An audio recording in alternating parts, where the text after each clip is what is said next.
Elagabalus or Heliogabalus was Roman emperor from 218 to 222. A member of the Severan dynasty, he was Syrian, the second son of Julius Oemias and Sextus Varius Marcellus. In his early youth he served as a priest of the god Elagabal in the hometown of his mother's family, Emesa. As a private citizen, he was probably named Sextus Varius Avitus Bassianus. Upon becoming emperor he took the name Marcus Aurelius Antoninus Augustus. He was called Elagabalus only after his death.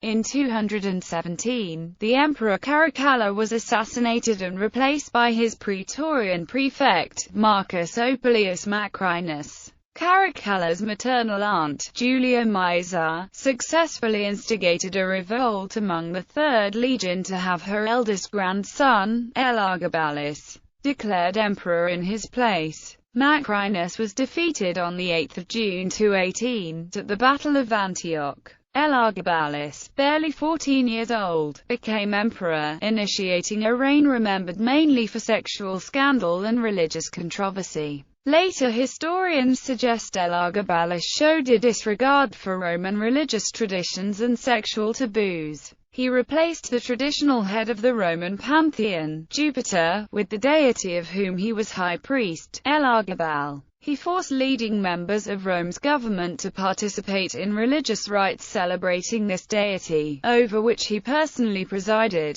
Elagabalus was married as many as 5 times, lavished favors on male courtiers popularly thought to have been his lovers, and was reported to have prostituted himself in the imperial palace. His behavior estranged the Praetorian Guard, the Senate, and the common people alike. Amidst growing opposition, Elagabalus, just 18 years old, was assassinated and replaced by his cousin Alexander Severus on the 11th of March 222, in a plot formulated by his grandmother, Julia Maeza, and carried out by disaffected members of the Praetorian Guard. Elagabalus developed a reputation among his contemporaries for extreme eccentricity, decadence and zealotry. This tradition has persisted, and in writers of the early modern age he suffers one of the worst reputations among Roman emperors. Edward Gibbon, for example, wrote that Elagabalus abandoned himself to the grossest pleasures and ungoverned fury. According to B.G. Niebuhr, the name Elagabalus is branded in history above all others because of his unspeakably disgusting life, family and priesthood.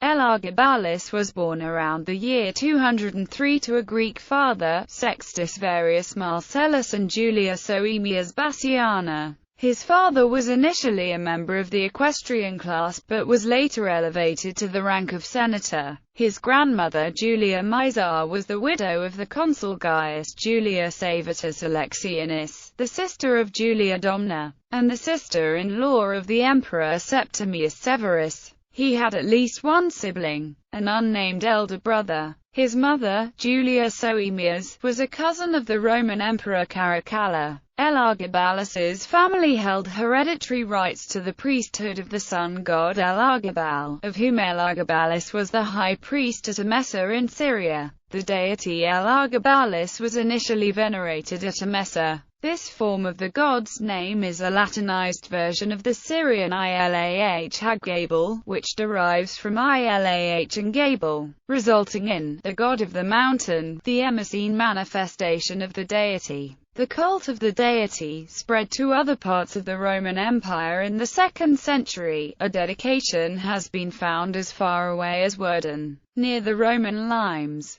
The god was later imported and assimilated with the Roman sun god known as Sol Indiges in Republican times and as Sol Invictus during the 2nd and 3rd centuries CE. In Greek the sun god is Helios, hence, Heliogabalus, a variant of Elagabalus. Rise to power. When the emperor Macrinus came to power, he suppressed the threat against his reign by the family of his assassinated predecessor, Caracalla, by exiling him, Julia Maeza, her 2 daughters, and her eldest grandson Elagabalus, to their estate at Emesa in Syria. Almost upon arrival in Syria, Maeza began a plot with her advisor and Elagabalus to Tigranes. to overthrow Macrinus and elevate the 14-year-old Elagabalus to the imperial throne. His mother publicly declared that he was the illegitimate son of Caracalla, therefore due the loyalties of Roman soldiers and senators who had sworn allegiance to Caracalla. After Julia Maesar displayed her wealth to the 3rd Legion at Ravenna, they swore allegiance to Elagabalus.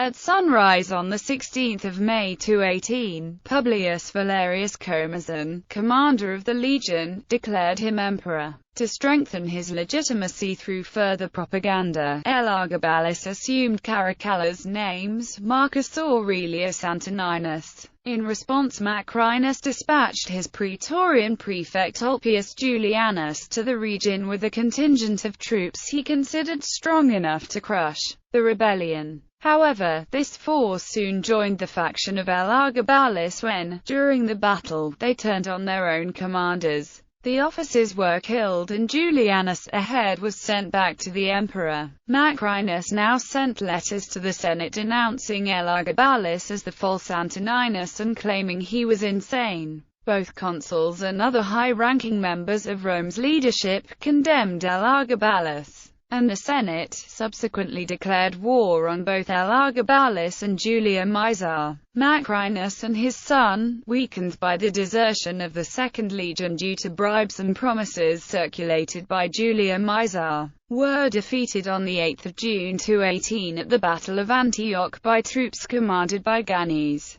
Macrinus fled toward Italy, disguised as a courier, but was later intercepted near Chalcedon and executed in Cappadocia. His son Diademenianus, sent for safety to the Parthian court, was captured at Zergma and also put to death. Elagabalus declared the date of the victory at Antioch to be the beginning of his reign and assumed the imperial titles without prior senatorial approval, which violated tradition but was a common practice among 3rd-century emperors nonetheless. Letters of reconciliation were dispatched to Rome extending amnesty to the Senate and recognizing the laws, while also condemning the administration of Macrinus and his son. The senators responded by acknowledging Elagabalus as emperor and accepting his claim to be the son of Caracalla. Caracalla and Julia Domna were both deified by the Senate. Both Julia Maesar and Julia Soaemias were elevated to the rank of Augusta, and the memory of both Macrinus and Diademenianus was condemned by the Senate. The former commander of the 3rd Legion, Comazon, was appointed commander of the Praetorian Guard. Emperor Elagabalus and his entourage spent the winter of 218 in Bithynia at Nicomedia, where the emperor's religious beliefs first presented themselves as a problem. The contemporary historian Cassius Dio suggests that Gannes was in fact killed by the new emperor because he was forcing Elagabalus to live temperately and prudently, to help Romans adjust to the idea of having an Oriental priest as emperor. Julia Maesar had a painting of Elagabalus in priestly robes sent to Rome and hung over a statue of the goddess Victoria in the Senate house. This placed senators in the awkward position of having to make offerings to Elagabalus whenever they made offerings to Victoria. The legions were dismayed by his behavior and quickly came to regret having supported his accession. While Elagabalus was still on his way to Rome, brief revolts broke out by the 4th Legion at the instigation of Gaius Maximus, and by the 3rd Legion, which itself had been responsible for the elevation of Elagabalus to the throne, under the command of Senator Verus. The rebellion was quickly put down, and the 3rd Legion disbanded. When the entourage reached Rome in the autumn of 219, Comazon and other allies of Julia Maesar and Elagabalus were given powerful and lucrative positions, to the outrage of many senators who did not consider them worthy of such privileges. After his tenure as Praetorian prefect, Comazon would serve as the city prefect of Rome 3 times, and as consul twice. Elagabalus soon devalued the Roman currency. He decreased the silver purity of the denarius from 58% to 46.5%, the actual silver weight dropping from 1.82 grams to 1.41 grams. He also demonetized the Antoninians during this period in Rome. Elagabalus tried to have his presumed lover, the charioteer Hierocles, declared Caesar, while another alleged lover, the athlete Aurelius Zoticus, was appointed to the non-administrative but influential position of Master of the Chamber, or Cubicularius. His offer of amnesty for the Roman upper class was largely honored, though the jurist Ulpian was exiled. The relationships between Julia Maesa, Julia Soaemias, and Elagabalus were strong at first. His mother and grandmother became the first women to be allowed into the Senate, and both received senatorial titles. Soaemias the established title of Clarissima, and Maesa the more unorthodox Mater Castra Immacenatis. While Julia Maesa tried to position herself as the power behind the throne and thus the most powerful woman in the world, Elagabalus would prove to be highly independent, set in his ways, and impossible to control. Religious controversy. Since the reign of Septimius Severus, sun worship had increased throughout the empire. Elagabalus saw this as an opportunity to install Elagabal as the chief deity of the Roman pantheon. The god was renamed Deus Sol Invictus, meaning God the undefeated sun, and honored above Jupiter. As a token of respect for Roman religion, however, Elagabalus joined either Astarte, Minerva, Urania, or some combination of the three to Elagabal as wife, before constructing a temple in dedication to Elagabal. Elagabalus placed the meteorite of Elagabal next to the throne of Jupiter at the temple of Jupiter Optimus Maximus.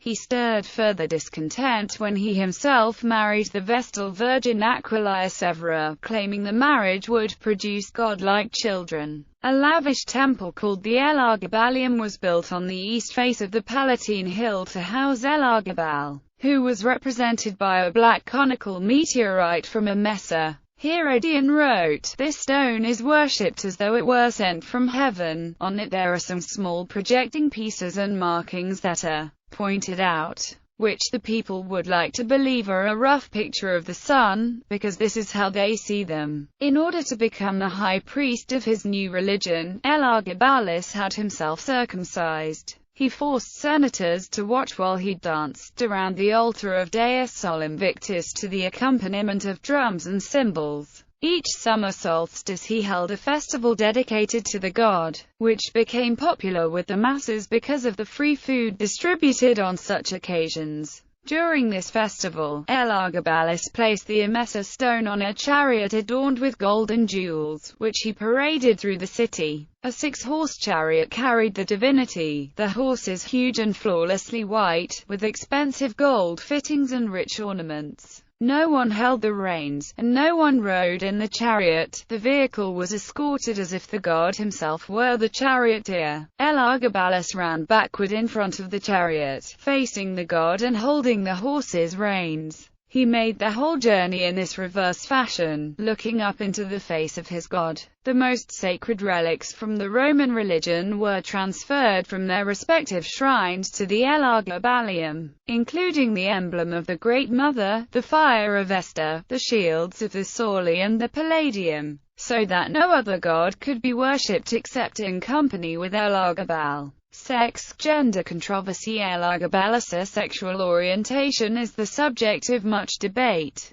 Elagabalus married and divorced 5 women, 3 of whom are known. His first wife was Julia Cornelia Paula, the second was the Vestal Virgin Julia Aquilia Severa. Within a year, he abandoned her and married Annia Aurelia Faustina, a descendant of Marcus Aurelius and the widow of a man recently executed by Elagabalus. He had returned to his second wife Severa by the end of the year. According to Cassius Dio, his most stable relationship seems to have been with his chariot driver, a blonde slave from Caria named Hierocles, whom he referred to as his husband. The Augustan history claims that he also married a man named Zoticus, an athlete from Smyrna, in a public ceremony at Rome. Cassius Dio reported that Elagabalus would paint his eyes, epilate his hair and wear wigs before prostituting himself in taverns, brothels,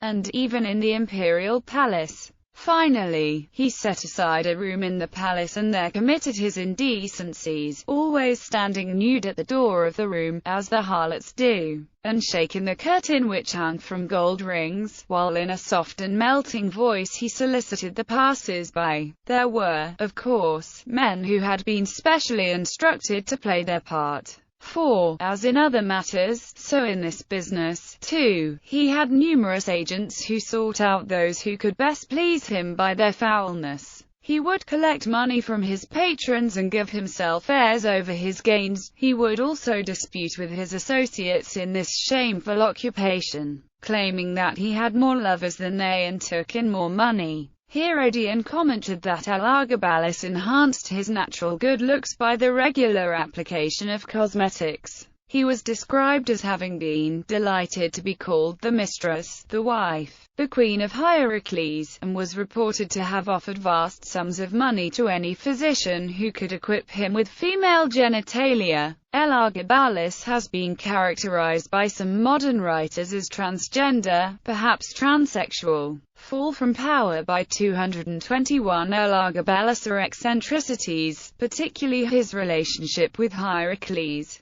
increasingly provoked the soldiers of the Praetorian Guard. When Elagabalus' grandmother Julia Maesa perceived that popular support for the emperor was waning, she decided that he and his mother, who had encouraged his religious practices, had to be replaced. As alternatives, she turned to her other daughter, Julia of Itammamia, and her daughter's son, the 13-year-old Severus Alexander. Prevailing on Elagabalus, she arranged that he appoint his cousin Alexander as his heir and be given the title of Caesar. Alexander shared the consulship with the emperor that year. However, Elagabalus reconsidered this arrangement when he began to suspect that the Praetorian Guard preferred his cousin over himself. Following the failure of various attempts on Alexander's life, Elagabalus stripped his cousin of his titles, revoked his consulship, and circulated the news that Alexander was near death, in order to see how the Praetorians would react. A riot ensued, and the guard demanded to see Elagabalus and Alexander in the Praetorian camp.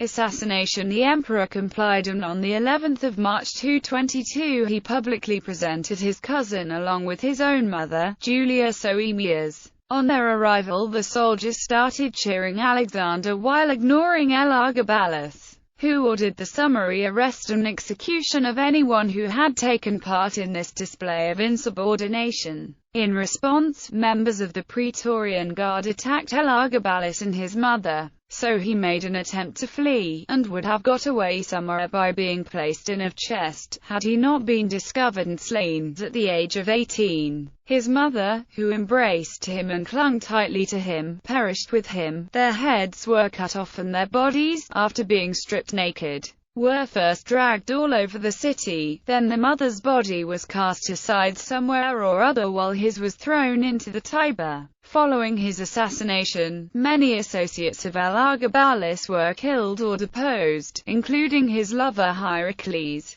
His religious edicts were reversed and the stone of Elagabal was sent back to Emesa. Women were again barred from attending meetings of the Senate. The practice of damnatio memoria, erasing from the public record a disgraced personage formerly of note, was systematically applied in his case.